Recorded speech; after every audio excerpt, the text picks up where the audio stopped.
Welcome back to as के classes. Finally जिस video का बेसब्री से इंतजार था वो वीडियो अब आपके सामने है। मेरे पास क्लास 11 के बच्चों का बहुत ही ज़्यादा मैसेज आ रहा था कि मास्टर साहब अब हमारे आईटी का पेपर है, मतलब रोजगार कौशल का, और आईटी का कंटेंट लेकर के तो आओ भाई। क्या कर रहे हो? मैं कब से वीडियोस का वेट कर रहा हूँ, आप वीडियो ला ही नहीं रहे हैं। एंड फाइनली जब मैंने आपका कमेंट पढ़ा ना, तो मैंने तुरंत अपने टीम से बोला कि भाई साहब जल्दी से कंटेंट रेडी करो, वीडियोस अपलोड करनी है। मेरे प्यारे बच्चे मुझे पुकार रहे हैं, उनको बूस्टर डोज चाहिए। एंड फाइनली बूस्टर डोज आ चुका है। आपको पता है ना कि बूस्टर डोज मतलब तबाही। अगर मैं तबाही का दूसरा नाम बोलूं तो वो है बूस्टर डोज। एंड फाइनली अब आपके मोबाइल स्क्रीन पर है। सारे क्वेश्चंस को अच्छे से पढ़ लेना। फिर चाहे तुम कोई भी स्कूल के हो, कोई भी स्कूल के हो, बहुत सारे क्वेश्चंस इसी बूस्टर डोज में से आने वाले हैं। तो थोड़ी मैं करता हूं जूम और सारे क्वेश्चंस को बहुत अच्छे से कवर अप करते हैं। तो ये रहा। अब आपका नजर केवल और केवल ऑन स्क्रीन होना चाहिए और सारी चीज को अच्छे से समझिएगा। सबसे पहले बता देता हूं, ये आईटी के अंतर्गत कई सारे पेपर होते हैं यार। एक और सब्जेक्ट भी कई सारे होते हैं। आपका रोजगार कौशल कौशल हो गया, ब्यूटी वाला हो गया ना। तो भाई साहब यूटी ब्यूटी का मुझे कुछ नहीं पता भाई, है ना। ना तो मैंने ब्यूटी का कोर्स किया है, ना तो पढ़ा है। तो literally I am so sorry. अगर तुम्हारे पास ब्यूटी है या फिर संगीत लिए हो तो इसके लिए बूस्टर डोज नहीं है। लेकिन अगर तुम्हारे एग्जाम में रोजगार कौशल से क्वेश्चन आना है तो फिर तुम अच्छे से देखना, सारे क्वेश्चन को पटक देना। पटकना मतलब पढ़ लेना और जाकर के एग्जाम को फोड़ देना।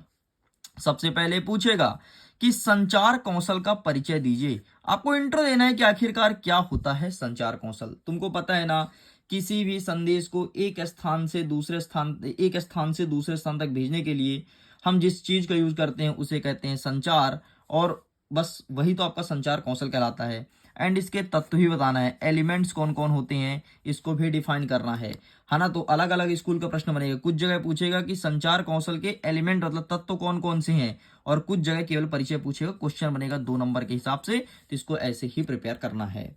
नेक्स्ट कहता है कि मानव दृष्टि को प्रभावित करने वाले कारक। तो मानव दृष्टि को संचार कौशल के हिसाब से, है ना। तो यहां पर थोड़ी प्रश्न में कुछ ऐड करना पड़ेगा। मानव दृष्टि को, एक सेकंड, संचार कौशल जो मानव दृष्टि को प्रभावित करते हैं, ठीक, इसके कारक बताने हैं। मतलब कौन कौन से संचार कौशल के कारक हो सकते हैं जो मनुष्य की दृष्टि को प्रभावित करते हैं, ये चीज हमें लिखना है। आगे बढ़ते हैं। संचार कौशल में 7C को समझाइए। अच्छे से घोट के पी जाओ।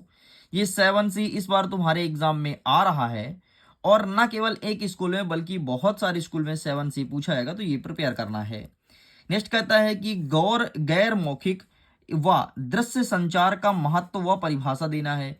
कुछ जगह पूछेगा कि गैर मौखिक क्या है, ठीक है, समझाइए। तो क्या है बोले या बोले परिभाषा सेम चीज है, आपको यही लिखना है कि उसको डिफाइन करके बताना है। एंड दृश्य संचार क्या है, ठीक, जो आप अपने आंखों से देखते हो, इनके महत्व भी बताना है और इसको भी डिफाइन करना है। तो दोनों को अच्छे से पढ़ लेना, गैर मौखिक और दृश्य संचार। नेक्स्ट कहता है कि संचार की शैली का उल्लेख करो। ठीक है, इसकी शैली बताना है कि शैली कौन कौन सी होती है एंड इसका वर्णन करना है। ये प्रश्न 7 नंबर के हिसाब से बनने वाला है आपके एग्जाम में। नेक्स्ट कहता है क्वेश्चन, पार्ट ऑफ स्पीच किसे कहते हैं। ठीक है, तो पार्ट ऑफ स्पीच को डिफाइन कीजिएगा। नेक्स्ट कहता है अभिवादन अभिवादन और परिचय को स्पष्ट करो। ठीक है, अभिवादन क्या होता है? देखो, अभिवादन मतलब होता है जैसे किसी से तुम नमस्ते कर रहे हो, नमस्कार कर रहे हो, है ना, तो उसे कहते हैं अभिवादन। जैसे भी तुम अपने स्कूल में जाओगे तो अपने दोस्त से मिलोगे, तुम्हारा पेपर तो 1 या 2 बजे से है, तो तुम बोलोगे भाई गुड आफ्टरनून, है ना, तो वो तुम्हारा अभिवादन कहलाएगा। और परिचय का मतलब होता है इंट्रोडक्शन, इंट्रोड्यूस कराना, परिचय देना, अपने बारे में बताना, उसे परिचय कहते हैं। तो इसके बारे में आपके एग्जाम में देखने को मिलेगा। नेक्स्ट कहता है कि प्रश्न के प्रकार को बताइए। प्रश्न कितने प्रकार के होते हैं इसके बारे में डिस्कस करना है। नेक्स्ट कहता है कि स्व प्रबंधन मतलब सेल्फ मैनेजमेंट कौशल को समझाइए। मतलब जैसे मैंने तुम्हें कोई चीज दे दिया और बोला कि इसका मैनेजमेंट करो, तो कैसे करोगे इसके बारे में बताना है। नेक्स्ट आ गया कि ग्रूमिंग, ग्रूमिंग के लाभ बताना है व इसके निर्देश बताना है। ठीक है, तो ग्रूमिंग के लाभ मोस्ट इंपॉर्टेंट है। लाभ तो तुम्हें पता होना चाहिए ग्रूमिंग के, और ये आपके एग्जाम में देखने को मिलेगा।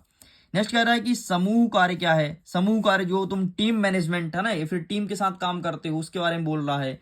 जैसे मैंने बोला कि भाई एक जगह पेड़ लगाना है, तो अब आपके क्लास के 10 स्टूडेंट जाइए और इस पेड़ को लगा करके आइए, इस पौधे को लगा करके आइए, तो ये कहलाएगा समूह कार्य। तो इससे डिफाइन करना है ना। समूह कार्य कभी भी होता है तो उसमें एक लीडर की जरूरत होती है, तो ये सब चीजें आपको मेंशन करना है। नेक्स्ट कहता है कि टीम में एक अच्छे नेता के पास क्या गुण होना चाहिए। जैसे कोई तुमने टीम बनाई, जैसे यहाँ पर हमें प्लांटेशन करने हैं, छोटे छोटे पौधे लगाने हैं, ठीक, तो क्या करेगा कि एक नेता होगा, जैसे कि मैंने अभी बताया समूह कार्य में।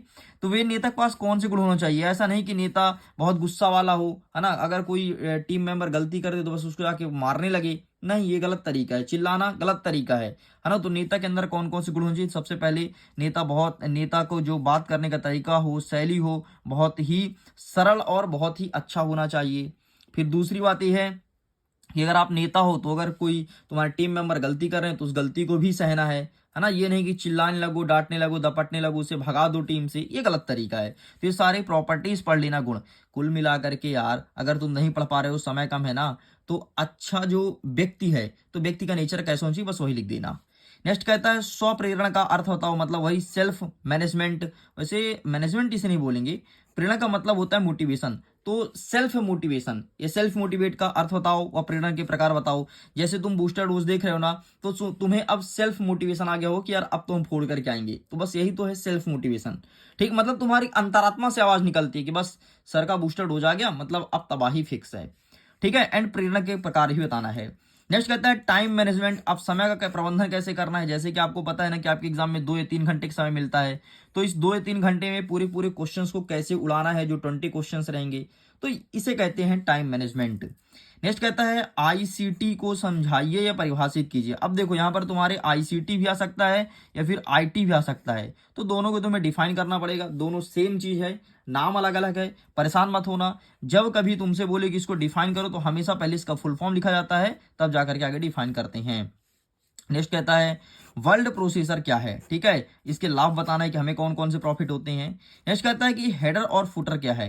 तुम देखे होगे कि जब कोई चीज शुरू होता है तो हमेशा सबसे पहले ऊपर हेडर रहता है। जैसे देखो ना, यहाँ पर हेडर है, ठीक है, हेडर में लिखा है बूस्टर डोज, एंड फुटर तुम्हारा क्या कहलाएगा, अंतिम वाला, ये देखो अंतिम वाला कहलाएगा फुटर। एंड अंतिम प्रश्न तुम्हें पढ़ना है स्मार्ट लक्ष्य में इसका क्या महत्व। बुक में देखे होगे यार, ऐसे लाइन खींचा रहता है और इधर पेज नंबरिंग रहती है, बस इसे कहते हैं फुटर, ठीक। एंड ऊपर जो जहां पर मेन हेडिंग रहता है कि भाई किसके बारे में बताया जाएगा, उसे कहते हैं हेडर, ठीक। तो हेडर मतलब हेड में, मतलब ऊपर सिर, और फुटर मतलब पैर, तो नीचे, पैर तो नीचे रहता है ना, किसी का पैर ऊपर तो नहीं है।